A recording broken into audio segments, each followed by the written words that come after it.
Hey everybody, Mackenzie Lambert here, your host for Mac in the Movies. Sorry for the delay, but here we are. My top 13 films of 2024. I consider these the cream of the crop. The cream of the crop. These were the 4-star ratings on my letterbox. There are no 4.5s or 5s. None I would put in the echelons of cinema.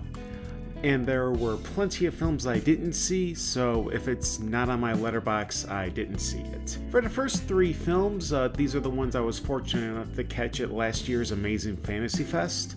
Movies like these are why you should go out of your way to check out any local film festivals in your vicinity, even if it's like an hour and a half away. These festivals often have hidden gems that are well worth your time. Full disclosure, I did chip in money to the festival as a sponsor. The first of the festival selections is The Damnation from directors Christopher Darden and Seb Godin, an action horror film that was inspired by abductions of Indigenous people in Ontario. There is a strong John Carpenter flavor to this Indigenous people versus vampires film. Those with a keen ear will recognize the vocal cameos of cult cinema luminaries. It's a lot of fun. Next is Parvulos, Hijos del Apocalypse from director Isaac Esban, a grim, darkly comic approach to the zombie apocalypse with the 3 protagonists being young children. If the zombies don't get them, there are other dangers. As dire as the world of this film is, there were moments I was laughing out loud. I caught this at a special screening for sponsors for the Amazing Fantasy Fest, and this was a nice extra surprise for supporting a worthy film cause. And my last festival selection, They Call Her Death from director Austin Snell. Not only was this my favorite film of the ones I caught at Fantasy Film Festival, but this might be in my top 3 of the year. It's that damn good. It's a spaghetti western with elements of the supernatural and hints of giallo and fumetti neri. Delivers on the violence and the gore and the tradition of Corbucci's Django. Now for the commercially released films, these are according in order by release. Yes, some were from 2023, but with previous videos, if they weren't given a general release until 2024, then I count it. Don't like it, don't blame me. Boy Kills World from director Moritz Moore. Apparently a lot of people forgot about this movie. It seemed to come and go, but I was very late to this one. I loved it. Great action, over-the-top sense of humor. The music by Ludwig Forssell and L. Michaels Affair is on point. After seeing the movie, I immediately added the soundtrack to my streaming library. If you missed this one, highly recommended. Immaculate from director Michael Mohan. This is the best Lucio Fulci movie not made by Lucio Fulci. Why do I say Lucio Fulci? It has the gore of a Fulci film, it has the anti-Catholic sentiment that Fulci personally held.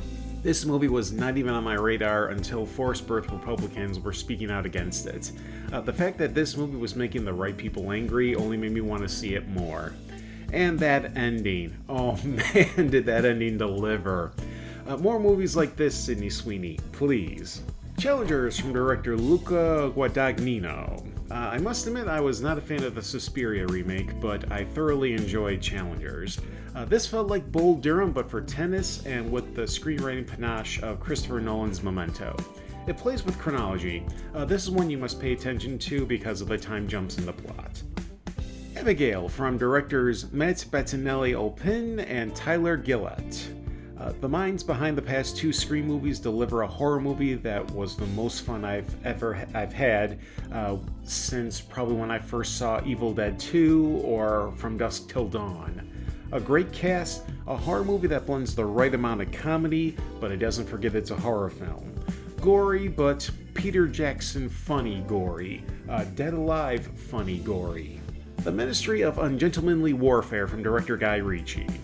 Guy Ritchie has been on a hot streak in the past couple of years. The Gentleman, Wrath of Man, all bangers. Ministry of Ungentlemanly Warfare is fun, violent, and action-packed. Dare I say I liked this more than Inglourious Basterds? Henry Cavill has a great deal of charm in this film. The film is a good time. Furiosa, a Mad Max saga, from director George Miller. If there's one thing I can always appreciate from George Miller is his use of practicality. The cars, the motorcycles, the desolate environment of post-apocalypse Australia. Anna Taylor-Joy does justice in the role of Furiosa. I buy her as a young Charlize Theron. Yet, this film seems to be quite divisive, but I really liked it. The Substance from director Coralie Fargeat, an amazing film that mixes David Cronenberg body horror with one of the most typical Hollywood stories, all about Eve. A young starlet is a threat to a current prominent actress. Only in this film, the young starlet is the current prominent actress's inner being. Demi Moore deserved the Golden Globe win, a fantastic performance by Margaret Qualley. Then in the last half hour, the movie turns into Brian Yuzna's Society. Sick, but sick good. Alien Romulus from director Fede Alvarez. Taking place between Ridley Scott's Alien and James Cameron's Aliens, Alvarez delivers on the promise seen in the 2013 Evil Dead remake in Don't Breathe. Some great set pieces. There's the run through the corridor infested with facehuggers, the zero-gravity acid blood sequence. It maintains that retro-futuristic feel of Alien. We see a new stage in the life cycle of the xenomorph. I like the use of a younger, less combat experienced group of characters. This made the xenomorph scary again. Heretic from directors Scott Beck and Brian Woods. I'm not gonna lie, Hugh Grant is the sole reason I am so high on this movie. I believe this is his first horror film since Ken Russell's Lair of the White Worm 37 years ago. That first half where Grant just toys with these Mormon missionaries is tense, captivating, and satisfying. When it turns into less gory Saw, it kind of loses its punch, but Grant is charismatic enough to keep you watching. Nosferatu from director Robert Eggers, the ultimate tribute to Dracula cinema. There's elements of everything from German expressionism, Universal horror, Hammer horror, Bram Stoker's Dracula. Lily Rose Depp impressed me the most since the only other movie I've seen with her was Yoga Hosers for Kevin Smith. Stunning visuals, immersive atmosphere, delivers the goods that film offers as a visual medium. And those are my selections for the best films I saw in 2024. A really good year at the movies.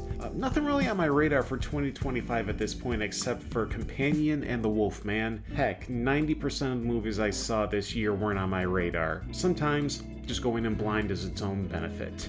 On Tuesday, I will be putting up my lecture from the screening for Dario Argento's Deep Red that was this past Saturday. Until next time, this is Mackenzie Lambert from Meg in the Movies, signing off.